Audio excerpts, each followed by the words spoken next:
Ray Fernandez. Can you hear me? I can hear you great. How are you? I'm doing fantastic. Good. See There where you my are. camera is aiming in the right spot. Okay. Um, I just can't see the thingy. Here it is. What thingy? Okay. Too much glare back there, huh? I know it's okay.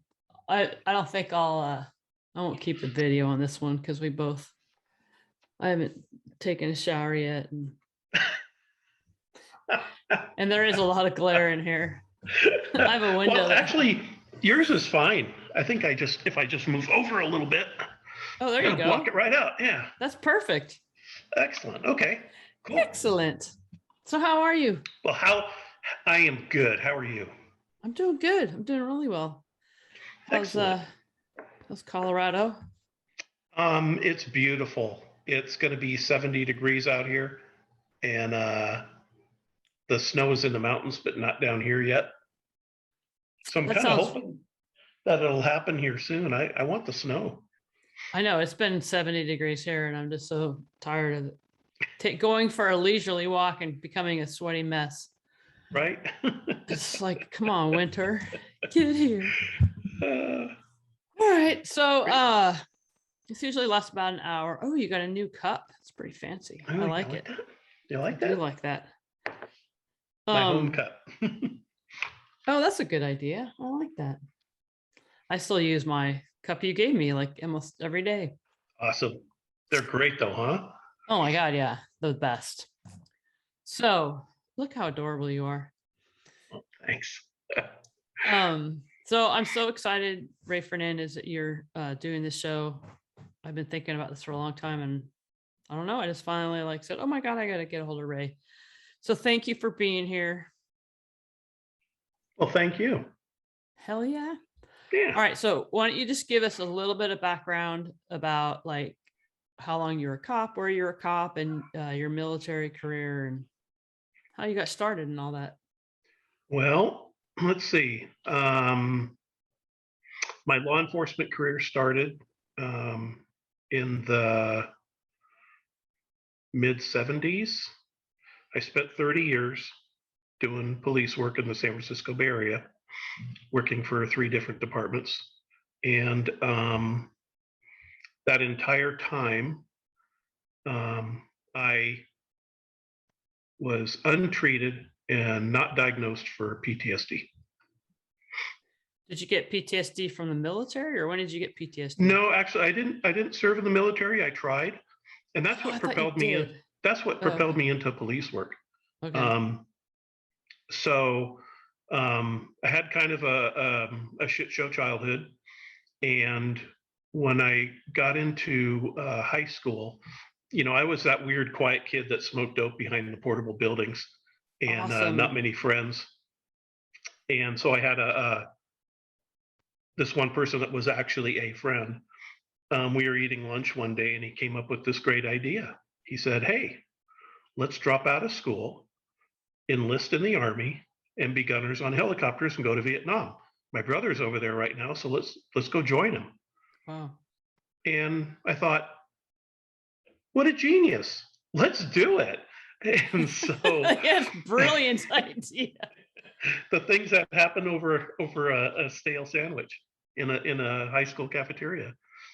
So Dave went home and told his parents what we were going to do, and they signed on. We were underage, so they had to sign papers. And they're a career military family, and so I went home and sitting at the dinner table, I said, "Hey, mom, dad, guess what me and Dave are going to do? We're going to drop out of high school and go to Vietnam." And my father just exploded. And at that time, I had no idea, what he had done. I didn't even know he had been in a war at that Wow. point. And Wow. so he pounded his fist on the table and yelled out and called me all kinds of names in Spanish and English, and said, "No son of mine's going to drop out of school and go to war." So I was really angry. I was really mad because this was the greatest idea that anybody had ever thought of in the entire world. Yeah. and here he is denying me. Um, so then I decided, you know what? Okay, I'll show you. I'm going to be a policeman. And so, and of course, later down the road, years down the road, I find out that my father was a World War II combat veteran that served in the European theater during World War II. Wow. And within a 1 year, less than 1 year, he was involved in 5 major battle campaigns. Wow.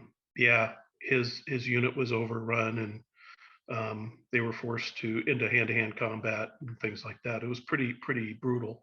And I learned all this talking to the men that fought alongside of him that were still alive.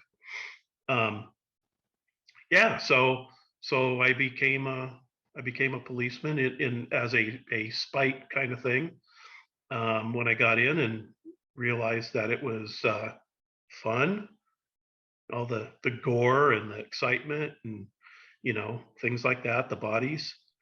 Um, so it started, and I there's all kinds of things running through my head right now because I just finished a thing. I renewed my connection with my faith about 5 years ago, Hmm. and and I attend these celebrate recovery meetings every week as like a support thing, and so I'm doing what they call a testimony at the end of the month, where I basically get up and share my life with the group.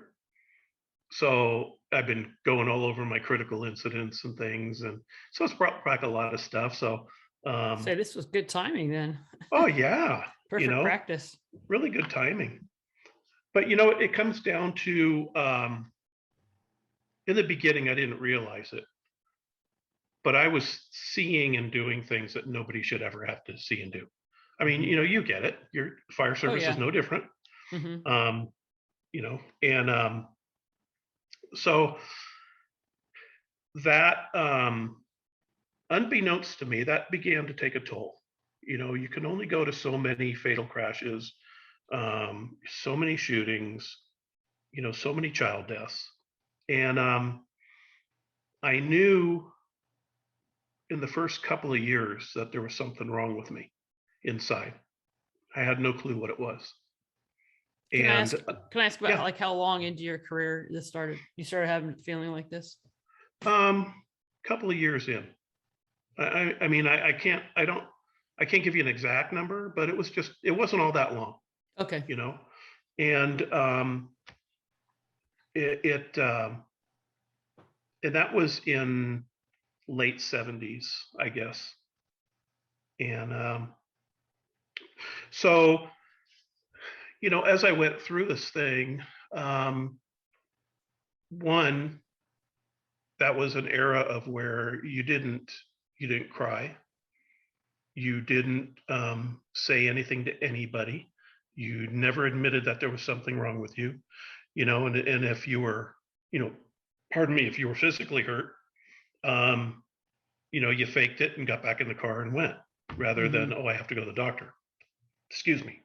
Um, so that was the era that I was in, and the God, I think I mean, I'm just running through a moment. There's so many bodies, so many suicides, where you got to go in. And in those days, we didn't have crime scene people that came in and did all the work, so we had to do it yourself. So, you're in there separating goo from, you know, bullets and, Hmm. figuring out what to take. And then one night, this beat partner, he went down with a heart attack, and I started doing CPR on him. And I got a pulse back, but the whole time I'm doing CPR, I'm looking at him, and he's got this this like stare right through you, almost like a person that's on PCP. Just Hmm. got this stare, and this guy's burning daggers into me. And so I'm doing CPR, and then I check his pulse, and um, I feel a pulse. I'm like, oh, good. And then all of a sudden, he's still got the dead eyes going, and I didn't know what that was at the time. But all of a sudden his blood pressure, his pulse just started going really quick, and it was almost like a vibrator in his wrist, and then Mm-hmm. it quit. Well, just then the fire guys came in, and they brought in at the time they called it the thumper, and it was Yeah. basically a piece of wood to slide under and have this mechanical thing that did the Did chest CPR. compressions. Right. um, so they started doing that, and then I left, and when I notified um, the supervisor of what was going on, I was like, okay, well, how long before you clear? We have calls pending. And I just remember that shock going through me. It's like, what do you mean? We know this person. What Right. what call is so important? And of course that was in my mind, not coming out of my mouth. And so and I had learned way back in my childhood when some bad things were happening, that how to stuff things down and not say anything. And back then it was because I must have done something wrong to be treated this way, and so if I don't say anything, then I won't get in any more trouble, kind of thing. Right. And so anyway, so it was just like, well, okay, stuff it down and then go. Um, and it wasn't too long after that is when I started feeling this thing inside of me, and it was just like there's something wrong. Mm-hmm. It wasn't like, oh, I've got a pain here or Right. here. It there's something wrong inside of me. And I was too afraid to ask or talk to anybody about it. And then there was oh, then there was a shooting, and um, it was an all night kind of thing. And so I go into the station house, and I bump into the chief, and he so I hear you had a rough night. Well, yeah, I did. He goes, well, you know what? There's somebody I want you to talk to. What's this crap? And so it turns out it's this guy, and I'm purposely not mentioning department names and people names, because some of this stuff you look at it and you go, are you kidding me? Right. Um, Yeah. No worries. so yeah. So anyway, it turns out that he was I think he was a shrink. I'm not sure at this point. And so I go, okay. So I sit down and I talk with this guy, and for about maybe 15 minutes. And he goes, okay, well, you know what? I think we'll just have you go to the range. And I'm like, oh, okay, for what? And he goes, well, just go to the range and shoot at a target, and we'll see how you do.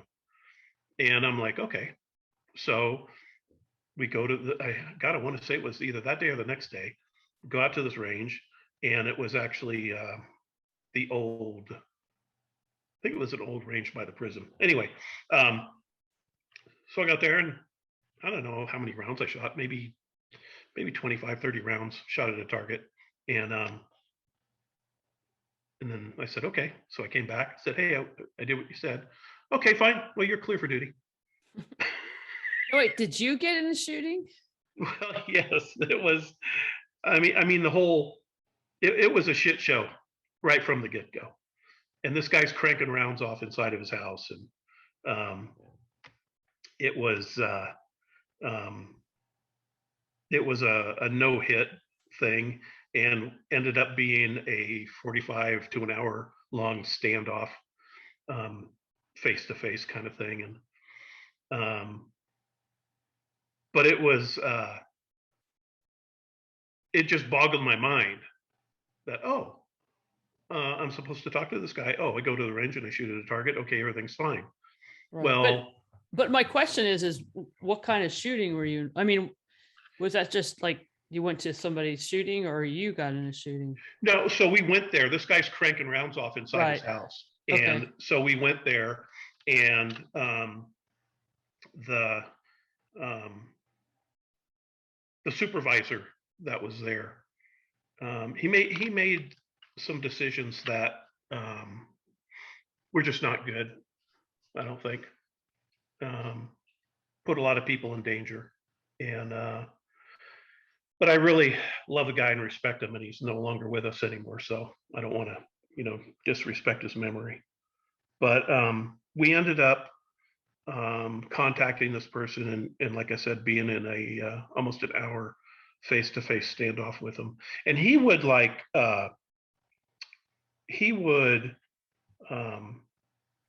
I noticed the gun in his hand, and when he came to the front door, so right away it was gonna drop him, but then he would like take it to the limit, right? Mhm. Okay, so there's a line, you know there's a fine line when you can go, okay, it's a justifiable shooting, right? Mhm. And then it's a yes, it's justifiable, but it's just not right. Right. All right. So it's a fine line. And anyway, so this guy was just screwing around in the doorway, and this boss is trying to talk to him, and as he's talking to the bad guy, he's inching forward. So therefore, I have to inch forward too, because I was afraid that I was going to end up shooting him too. And the guy would just like point the gun straight up in the air, and Right. then put it down to his side, and then put it over, and it was just bizarre. And um,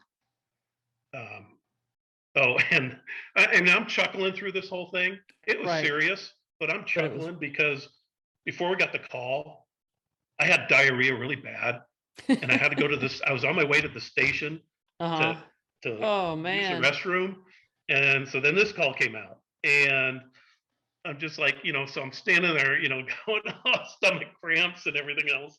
Anyway, so um, we got so close to this guy, and he finally agreed to set the gun down.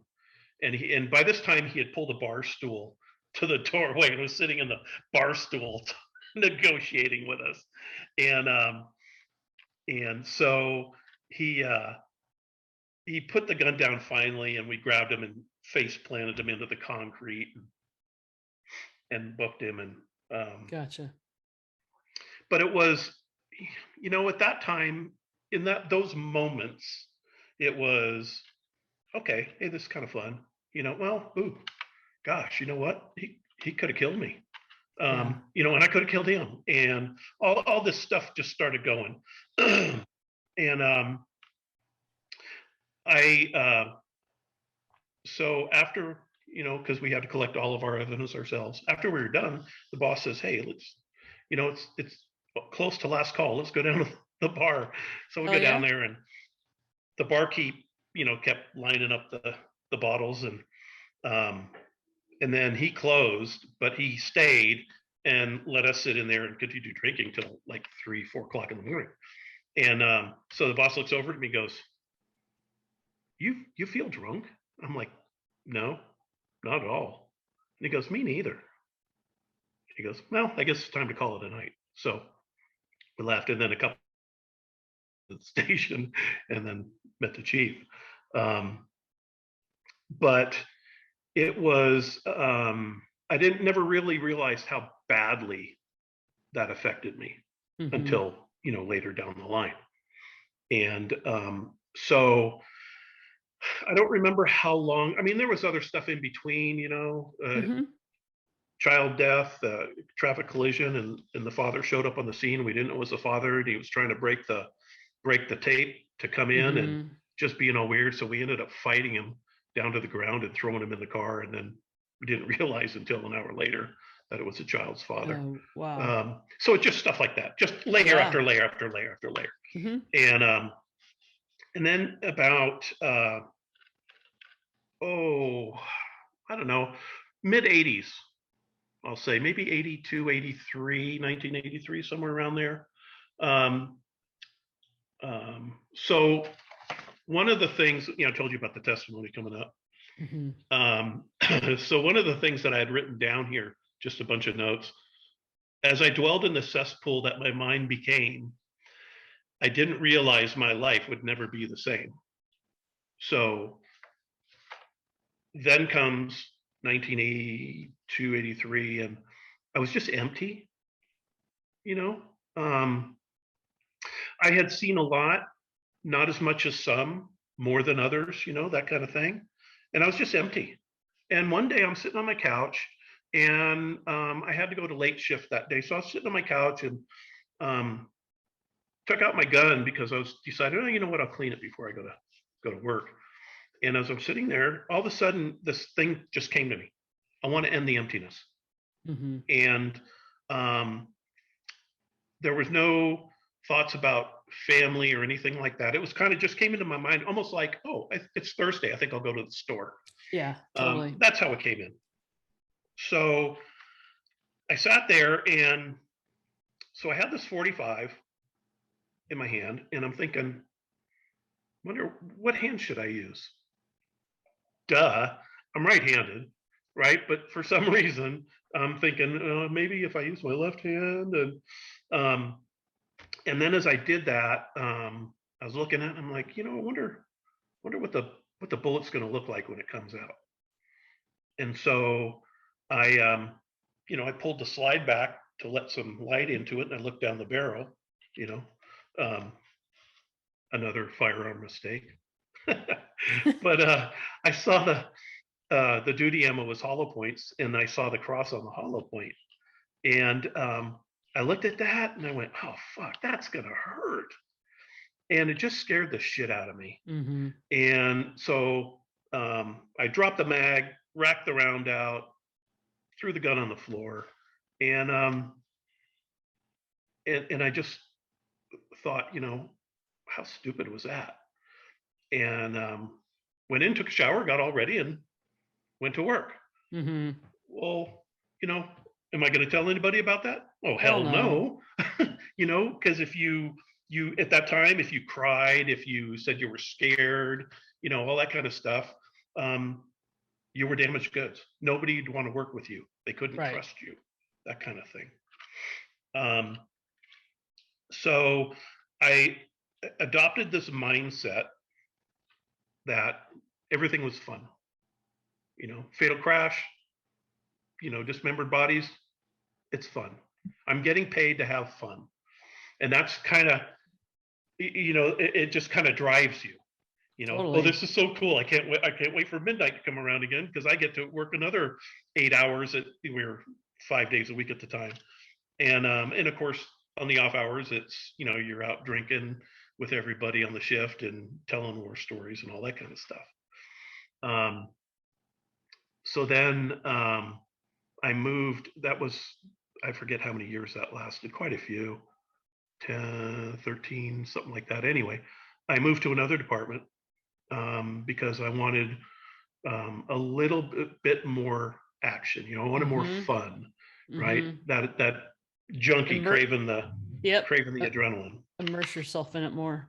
Yeah. So I went to another department, and it was good.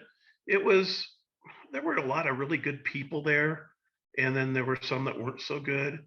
A lot of heavy drinking that went on, and so I tried my best to fit in with everything. And I mean, that was me just right from when I was young, just trying to not be that oddball person. However, I was very, in my mind, I was very adamant about honor, dedication, valor. Mm-hmm. That was, one of the other things that drove me. Do my job right, be honorable, and I never lied for anybody and never would.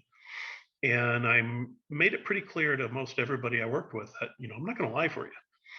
And so, of course, all the calls, again, bodies, suicides, crashes, shootings, all that kind of stuff. And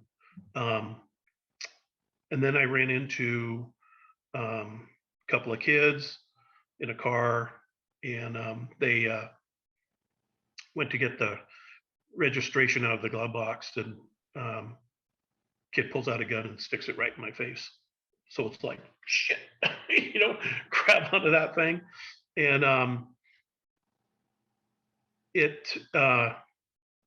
again, it's one of those things where I don't think about, the only thing I thought was, oh, this kid's trying to kill me. What's up with this?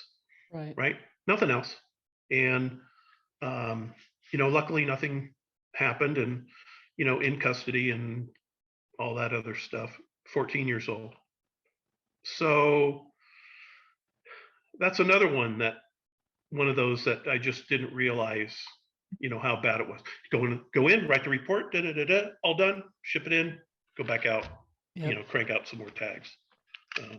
And so it was just weird. And it was kind of like that through my entire career. And eventually, my body gave out. My mind was still, I can do this, but the body saying, no, you can't, you're done. And so I fought it off as much as I could. I mean, I worked, I did all the major food groups in those departments, investigations, patrol, as a motor god for a while, SWAT god, all that kind of stuff. And I got hurt quite a bit. And a lot of it, if not all of it, was stuffed inside. Nobody knew. Well, what's wrong with you? You're limping. Oh, I just slept funny. That kind of thing. Totally. Right. And then add on to that the binge drinking. And then one day I thought, if I keep doing this binge drinking with this group of people, I'm going to die. And I'm just like, and then I kind of look back at all the stuff things where I should have died over the years of my career. Yeah. Right. And so I finally grew a pair, and that would be nads. And I think we know what you're talking about. You're so cute. I don't know. I mean, I've listened to your podcast before, but I lose sight of your audience, whether it's so. But anyway, so I quit. I quit drinking, and I quit drinking with these various people, and that changed everything. My treatment, and people talking behind your back, and oh, he's not good enough to drink with us. And, oh my God, yes. Yeah. And so there was one time when I went in, because I would just order soda, water, and lime. And so this one night I went in, and there was a guy from another department, different department, and all of a sudden I'm kind of leaning on the bar, and then the waitress comes up and sets a shot next to me. She goes, oh, it's from, that guy. And I said, well, thank him very much, but I'm not drinking. And so she walks away. She comes back. There's another one sitting next to the first one. And I said, look, I'm not going to drink these. She goes, hey, he's paying for it, and he's telling me to deliver them. And so she came back 2 more times. So there's a total of 4 shots Jesus. Lined up in front of me. And I told her, I said, I'm not going to drink these. And she says, well, you know what? You need to talk to him then, because I'm stepping out of this. I'm like, okay, thank you. I go, by the way, did he tip you? She goes, oh, yes, very generously. And I'm like, okay, fine. So I went and I said, hey, I said, stop buying me drinks. I'm not drinking. And of course, that started the whole banter of, oh, we're not good enough, this and that. Now, but it wasn't like we're talking right now. This was a loud, yelling person. So the entire restaurant could hear everything. Right. So I'm just like, you know what, man, screw you, and take your drinks and stuff them up your ass. I'm not drinking. So that just changed a lot of dynamic towards the end of my career with certain people. And then I went to, where did I go? I went to a range, indoor range, just to shoot the shit with a guy one day. I was sent to purgatory, had to work day shift. And so I hated day shift. So I decided, you know what, I'm gonna screw off for an hour or so. So I went in and talked to this guy at the gun store, or I'm sorry, range. And so as I'm sitting there talking to him, and I'm only, I don't know, maybe 6 feet away. We got a partition and a door between the range and us, but I'm like 6 feet away from this guy, and he keeps stepping back from the partition of his range lane Mm-hmm. and keeps looking at me. And so I'm like, oh, what the hell? That's weird. No big deal. Anyway, so I'm talking away. And then he does it a couple more times. So finally I said, hey, who's on number one? And as the guy goes to grab the ID, this guy steps back, looks at me, puts the gun in his mouth, pulls the trigger. Oh, fuck. Yeah. I'm just like, shit. Oh my God, Ray. So, and I have to say, I have to give accolades to the people that were inside the range shooting. They all stopped, benched their weapons the right way, and then went to give aid to the guy. And so I go running in there, and there's goo and everything all over the wall and the floor. So it's obvious this guy is, it's not going to make it. And so this poor older guy is doing CPR, and I, the only thing I could think of as saying is, "Hey, good job, man. Just keep doing what you're doing. The fire department will be here shortly." Yeah. And so the fire guys get there, and I meet him at the door because I told the guy, "Hey, lock the door. Nobody out, nobody in." And so I meet the fire guys. They come in. And I said, "Hey, it's a headshot, and stuff's all over the place. Watch where you step. Don't slip." And anyway, they did. Yeah, they're like, "Oh, this guy's gonna make it." So, but he still had somewhat of a pulse. So, the fire guys, they loaded him up and bust him away. And but that was just boy, I had so many nightmares over that. It was incredible. And I don't know, it's like but when I compare it to other things that I've seen and done, it's just like, it's right there. It's right. So, but as I learned later, yeah, go ahead. No, I think you're going to tell me my question. Oh, as I learned later, layer after layer after layer, right from, and, people go, oh, you're going to talk about childhood, well, you're damn right. Because a lot of times that's where it starts. That's where I learned to stuff, and that's where I learned layer after layer after layer. And it went all through all my career. Every call I went to didn't have to be a gruesome thing. It could be just a fight between husband and wife that got my anxiety up to where I wanted to smack the shit out of the guy because he's an a-hole. And I can say asshole. You can say asshole. So, you can say butthole. You can say anything. Yeah. So that's just another layer, and there's no measurement of thickness in those layers. But pretty soon the layer after layer after layer gets right up here, and then pretty soon the lid blows off the pressure cooker. And so all of those years of rolling around with people, and there was one particular incident that really tore my back up, and it was a fight with a gang member, and I burst 2 discs and herniated 2 in my back and herniated 2 in my neck.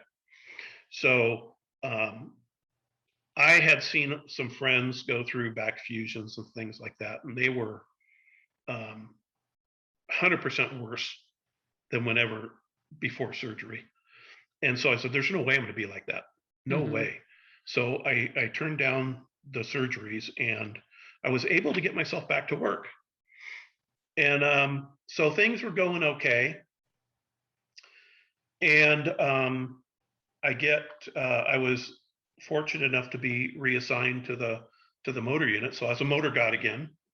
And I remember one day I was on the freeway on ramp, finishing up a ticket, writing my notes, put everything away, and go to get on my bike, and I couldn't lift my left leg to get over the saddle.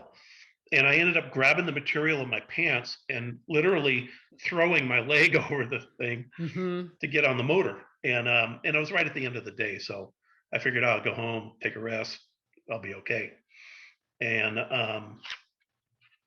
so then I had to go to computer training because everything was being updated. And I'm a dinosaur. when it comes to that stuff, and resistant too. I hated change. So I went there and I seized up, and I had to go get rushed to the doctor. And the doctor said, "Hey, you know what? This is it. I'm not signing anything that sends you back to work. If you go back to work, you're going to end up in a wheelchair. What do you want?" And I'm just like, "Ah, crap." And um, it just flashed in my mind some of the treatment that we get. So we're at the range one day and had to pick up the brass. And so I'm bending over picking up brass, and my back locks up. And I'm like, shit. So I sit there on my knees for a while and, kind of pick up a few more things and then get up. And my worker comp attorney had told me, well, she told me, quote, "You're a stupid fuck for not retiring." And you had Linda Brown too. I did. I love her. I know. So I love awesome. her too. I love her. But anyway, she had told me that anytime that, you re-aggravate it, you fill out a slip and put it in. So I'm like, okay. So I filled out a slip, and the person, I'm being polite, the person in charge of the unit at that time was going, what are you doing? I said, "Oh, I hurt my back." And so that started a whole round of this little clique of people badgering me and bad mouthing me throughout the department about how, I'm such a wuss, and, every little thing I'm filling out paper and I'm faking it. I didn't have any injuries and, shit like that. That's insane. You're like the toughest motherfucker I think I've ever met. Oh, thank or at you. least one of them. So, that's the stuff that we had to put up with in those times. And so, and of course, filing a complaint, nah, that wouldn't work. And I I saw examples of people that did file complaints, whether it be that person or somebody else. Oh yeah. Some of it turned to lawsuits, sexual harassment, things like that. And oh my gosh, the topic of conversations throughout the Yeah, you department. become bait. Yeah, it was bad. So, but and I don't want that to reflect on all of the members of the department, because there were some awesome people that were with me. Oh yeah. So anyway, I ended up having to medically retire. And hey, can I ask you two questions? The guy at the shooting range, did you ever find out why he kept looking at you? No, I can only speculate that it was because I was in uniform. Oh, okay. Oh, that makes sense. Yeah. Yeah. So totally. I'm here to kill myself. Wait, what's that cop doing here? That kind of thing. Totally. Yeah. Yeah, that makes it a little bit more personal too when he keeps looking back at you. You know what I mean? Oh yeah. Got to get it to you a little bit more. So I got my dead friend staring at me while I'm doing CPR, and then I got this guy staring at me before he taps himself in the ring. Yeah. Yeah, that's just brutal, because your brain's going to go, "Oh, what did I do to cause that?" He kept looking at me. Right. Or what could I have done? Did I fail my job? That kind of thing. Yeah, totally. And then the other question, you were telling me how your doctor said if you don't retire, you're going to end up in a wheelchair. And did it ever go through your mind that it's like, well, I'm willing to take that chance? You know what I mean? It'd be better to end up in a wheelchair than to say, "Oh, I can't do this job anymore." Oh, hell yeah. Yeah. I mean, I was up here, as scrambled as it was or is. I was ready to go, 20 more years. Right. And I had 2 years to go before all this stuff happened for a normal retirement. And, but there was no way I was going to go, forever. Right.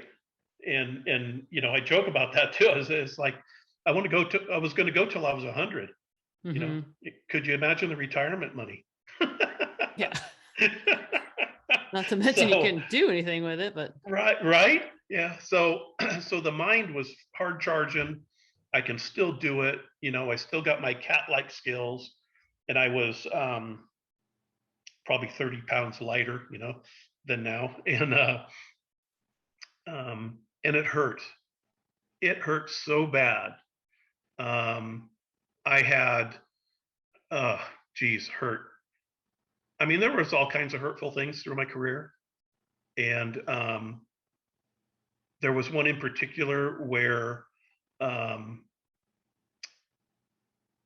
my wife at the time was a blackout alcoholic, and had some really bad behavior as a result of that. And so, and my behavior, of course, was not. I was no angel, and so there were so many times where I had come close to having an affair and I didn't, despite all the rumors at the station house. And Yeah. so one day I met this person I hadn't seen her in years. And so we just started chatting. Hey, well, I live around the corner, but let's meet at the bar down there after you get off and we'll have a couple of beers. Oh, okay, fine. So we go there, have a few beers. Oh, next thing we know, it's last call. Oh, crap. She goes, oh, let's just go to my house. And okay. Well, ended up having an affair. And she ended up getting pregnant. And I said, well, of course, being an honorable man that did a dishonorable thing, whatever you decide, I'll support you, whatever. Mm-hmm. And so thinking on it for a while, and then it was kind of like I actually kind of got this a little bit of excitement in me that I was going to be a first-time father. Mm-hmm. So then I get the phone call, and it's we're doing an abortion, and my mom says that you have to meet us there. And I'm like, okay. Now this is an adult woman, by the way. So I go there, and I'm thinking I'm a support role. Okay, I have no problem with that. And at that particular point in time, abortion was other people's problem, not mine. Right. Right. So I get there, and not too many words said between the three of us. And so she and her mom go in first, and then I kind of hang back and I go to sit down in the waiting room, and the mom turns around and goes, oh, no, no, no, no, no. You're coming in. I'm like, well, what the hell? So I go in, and as I walk in, they've got the gurney, and then this machine, and then a stool for the doc, Mm-hmm. and then another stool just slightly behind him. And so I kind of go around, and the doc's like, no, no, no, no, you're sitting over here. And everybody is being like very short and very kind of rude, Like this is all your fault. Well, at the time, I was just like, I mean, it sounds like that's what they're saying to you. yes, yes. And I didn't really comprehend that at the time. It was just kind of like, what the hell? Oh, okay. Doctor's Mm-hmm. telling me to sit there. I'll sit there. Well, the seat was perfectly positioned. So I see the gurney, then I see the tubes and all the stuff, and then the machine. And the doc is just off to the right. So I'm looking dead on at the stuff. And they do the procedure, and all of a sudden I see this fluid going through, and then it hits me in my brain. I'm watching my baby go through this tube. Fuck. And so I was like, holy shit. And I had never seen an abortion done before. And I couldn't even tell you right now how far along she was. All I know is I watched my kid go through a tube and into a machine of yuck and be disposed of like trash. So that was done. And so anyway, fast forward back to the end of my career. I was hurt. I was hurting really bad, even though what I had done had caused so much damage to my family and my wife that and there was never any thought of, well, she did this, so I'm going to do that. None of that. And so anyway, when I had to retire, it hurt really, really bad. I mean, there were times where I just laid in bed because my spine was so far out that I couldn't really move my legs, and I was just crying my eyes out in pain and hurt. And so I went through some treatments, and I finally got to the point where I could walk okay and everything like that. Well, then came the day that I had to take my badge and ID card and turn it in. Yes. And now, mind you, on top of that, I've got the worker comp case going on where they're just totally screwing with me. We got all the medical evidence, the MRIs and everything else, and they're denying and, screwing with me. So, Linda Brown kicked into action and, really ripped them apart. But still, it's like, wait a minute, I've done all of this stuff through my career. I've dealt with good people. I've dealt with the bad people of society, the ungrateful, laid my life on the line so many times. And now I'm being treated like this. And now I have to go give the last two pieces that I have is my badge and my ID card. So I go in and I sit down, and there's just this little chit chat, with the chief. And he says, well, I guess we just better get to it, huh? And I go, yeah. It's like, okay. So I put everything on the table, and he grabs my ID card and he goes, well, you're going to get this back. And I just look at him and go, yeah. And he goes, well, I mean, it'll have a hole in it, but you're going to get it back. And I just looked at him and I said, you know what? I don't care. Yeah. I said, this is killing me. And he goes, yeah, I know. And so I slid everything to him. And as we're talking, he picks up the badge and he's looking at my badge. And he goes, hey, you know what? I'm chief. And I feel that you've earned this. And he slid my badge back to me. Oh, wow. And I'm like, oh my God, are you kidding me? He goes, no, I'm chief. I can do this. Here, it's yours. And so that meant a lot to me. And me and this guy, we butted heads a lot, but towards the end of my career, I kind of grew to like him. And, I knew somewhere in there, as much as a dick that he was, he had a heart, So anyway, I get that back and I mean, it felt good for the few seconds, but then everything started sinking in again. And so I was, I forget how, I don't even remember how it came about, but I was encouraged by Joel Fay to volunteer at the West Coast Post-Trauma Retreat. And so I was like, nah, I don't go for that granola shit, It's like, no, just give it a try. No. So anyway, after I forget how many times, I finally went out. And so I even took a class before I went out there on peer support, whatever it was. And so you'd be a good peer. Yeah, right.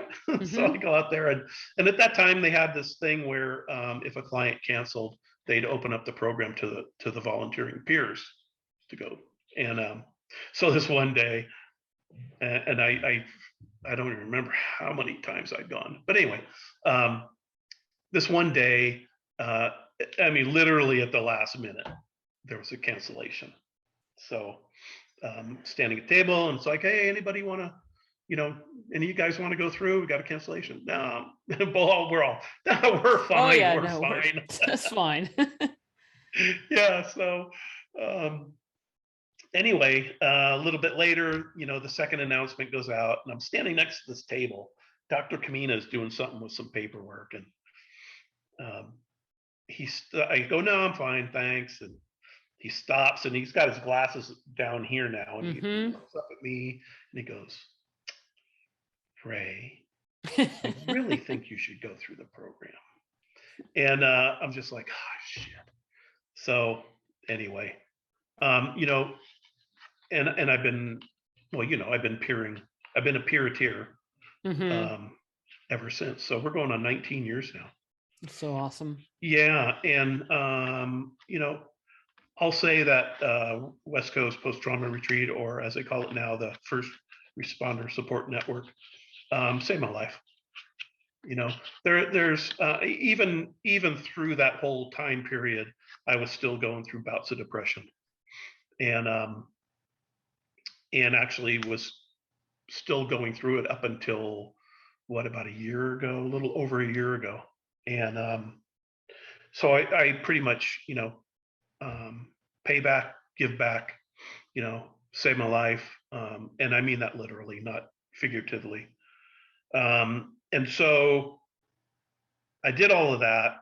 And here I am. I'm this active peer.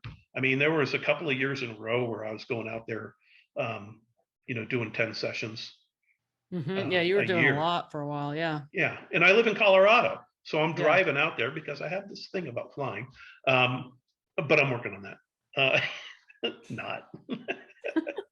But, and so there was, like I said, it's been not quite 2 years, I think, maybe lose track of time after a while. But I was sitting there going, once again, I'm getting tired of this. Now, no thoughts of looking at my gun and see which hand I wanted to use, but I decided that all of the sessions that I've done, we always talk about medication, right? And we're talking about people on it, and there's a lot of clients that have gone through that go, yeah, I'm never going to do that, and that kind of stuff. And so I thought about medication, and so once again, I grew a pair. My God, you're stubborn. You were more stubborn than I am. Oh my gosh, I grew Holy a pair. shit. And I called Joel. And this is like a couple of years ago? Yeah, not even 2. That's awesome. And just to check it out. Yeah. So I called him and I said, hey, this is how I'm feeling. It wasn't like a major, I'm depressed and I'm going to go kill myself, jump off a cliff, whatever. It was just like, I just don't feel normal, and I'm not, I'm depressed. Don't know exactly why or anything like that. Not a single specific incident or event is, I just don't feel right. And so we talked for a while, and then he recommended Wellbutrin. And so I'm like, okay. And I went to my doc and set up an appointment to talk to him about it and have him prescribe it. And so things weren't happening fast enough for me. And so I texted Joel back. I go, here's what I've done. But you know what? This is taking too long. I want it right now, And so he texted back, well, then try meth. That sounds about right.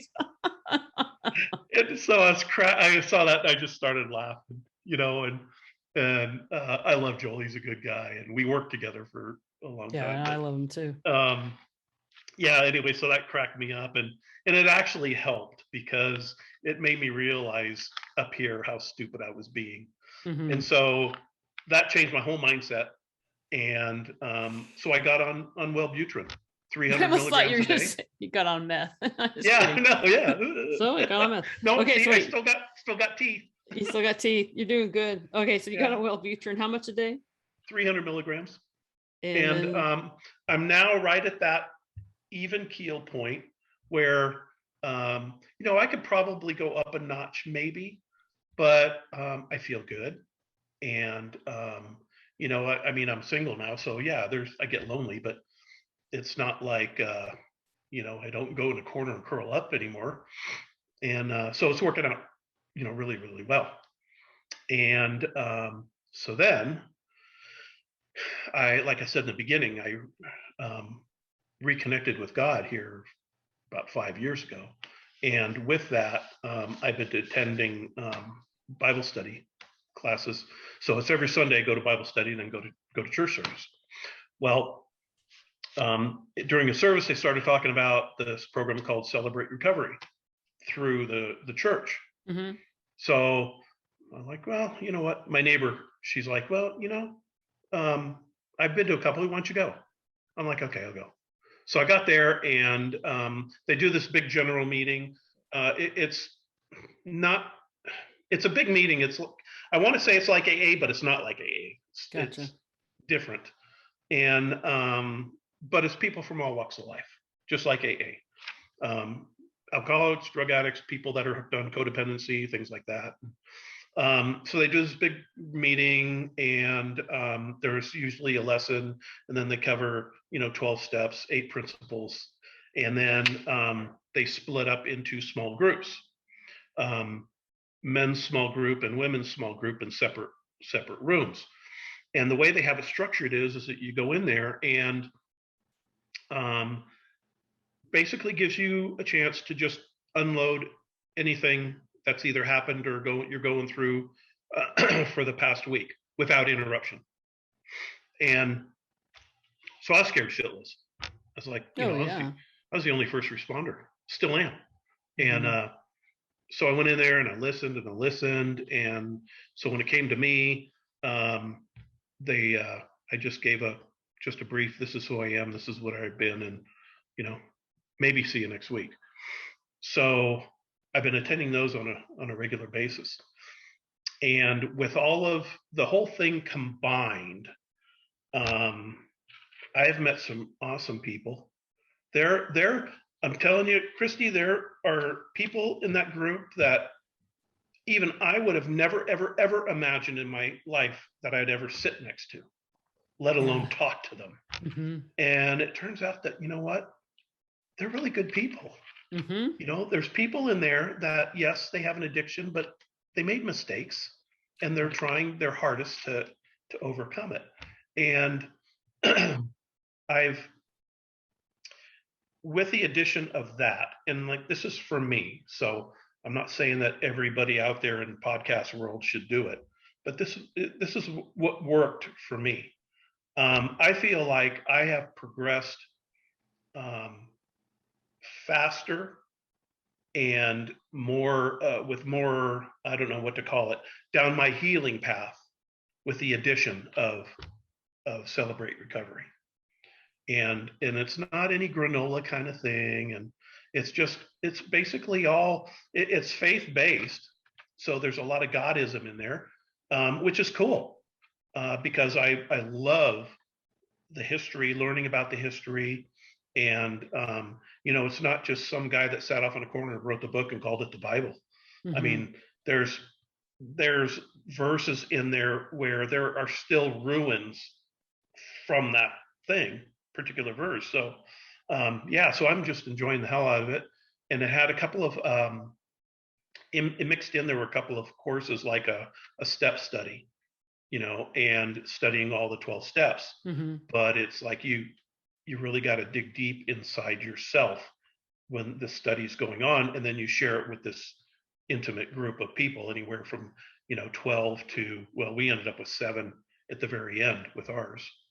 But you explore yourself and connect dots, just like we do at the retreat.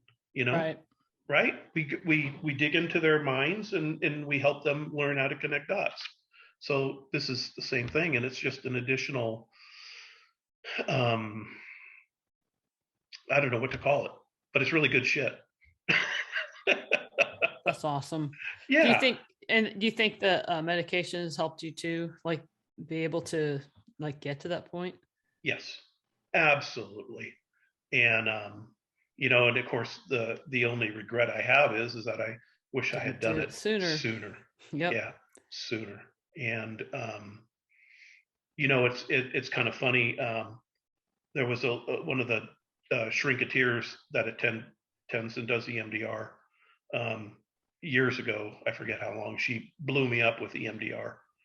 And at the end of the session, I was snotting and my shirt was soaked and crying hysterically. And she goes, "So, wow, how do you feel?"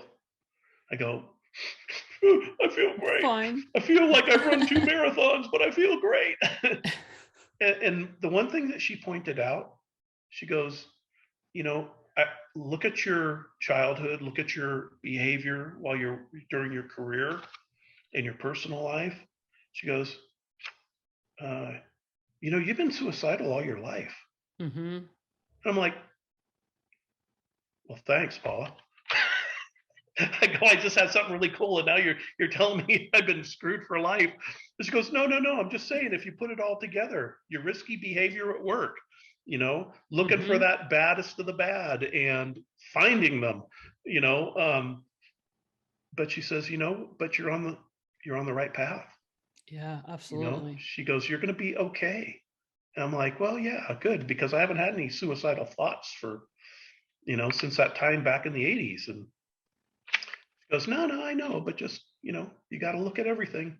I'm like, well, thank you, you know, and so I did, and I am, and I'm, there was a point in time where I was very bitter with stuff, and this guy he's a retired Army Sarge from the Vietnam era, and he's just so cool.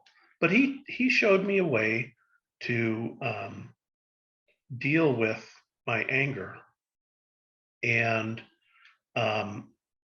it was through CR is where I met him. So of course there's faith in there, but he shared with me a thing about prayer that he was taught, and so he says, if you want, give it a try. No, if you don't, no big deal. So no, you know what? I'll give it a try. So I tried it, and I did it exactly how he said it should be done. And boy, it took about a month, maybe a month and a half. And all of the pent up anger and everything that I had towards this one person, it was gone.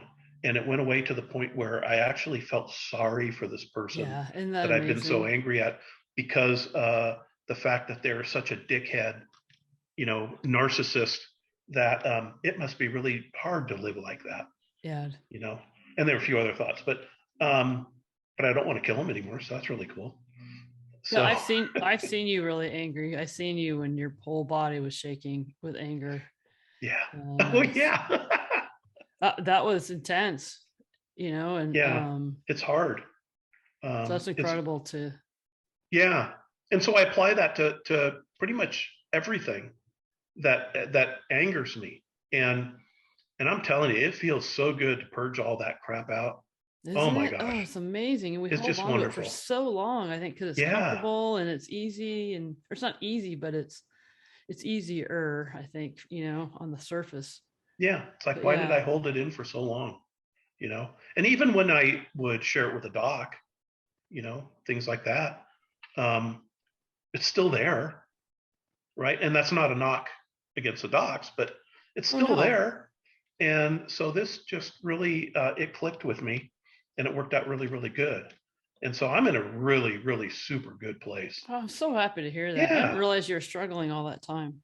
I know, right? Well, I mean, look at everybody that comes through. I know how long they've been struggling, and putting on that smiley face all the time, right? Yeah, so it worked out really good. I'm really happy. And so I'm just out here in snowy Colorado, got my 2 cats, and learning that housework really sucks. I feel sorry for people that have to do it. Oh my God, whenever we look at a house to buy it, I would just, like, if it had too many square feet, I'm like, I'm not cleaning this place. Who's going to vacuum this goddamn place? It's too big. Yeah, totally. Yeah. And then, and like I said, I'm still a Puriteer.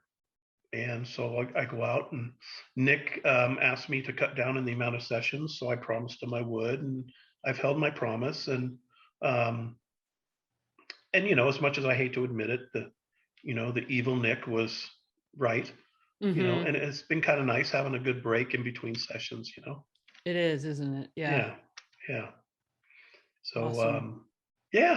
but I'm so glad. But I've been talking your ear off. So, like, you haven't had too many questions. You got any questions? Well, no, you're supposed to talk my ear off. That's the whole point. Everybody's heard me yammer a lot, but no, I don't think I have any questions. Yeah, you've been through a lot, and I'm so glad that you finally tried medication, because I was the same way. I was just like, there's no way in hell. Like, I'm not going to be one of those, those weaklings who needs this little, whatever. And it was like, when I finally got on meds, I was like, oh my God, why didn't I do this a long time ago? Right. It's like, it didn't change me at all. It just, like they said, it puts a floor underneath you so you don't spin, Right. And it takes, and it does, for everybody that's going to listen to this. It takes a while for it to go to work. It really does. It took maybe 2 months, 3 months before I kind of thought I felt a little bit of a difference. Mm-hmm. So be patient with whatever you get. And if you have, if you're having weird symptoms or something, just contact your doc and either switch the dosage or maybe try a different med, that kind of thing. But meds do work. And on the anger thing, brought up the anger. So when I had to go retire, I mean, I was very angry. Mm-hmm. I was angry at the world, Yeah. taking away my superhero status and all that. And for the longest time after retirement, I held so many grudges against people that I used to work with in all the various departments. Mm-hmm. And I held that for a very long time. And it got to the point where I didn't even think about the good stuff that I did and the good stuff that happened. Mm-hmm. And, the lives that were saved and things like that. That all got pushed aside because I was so bitter, about what this guy did to me at this time and this, on and on and on and on. And so with this Celebrate Recovery thing, and of course it gets into forgiveness and all that kind of stuff. And I got to the point where I was able to get my mindset into the proper place.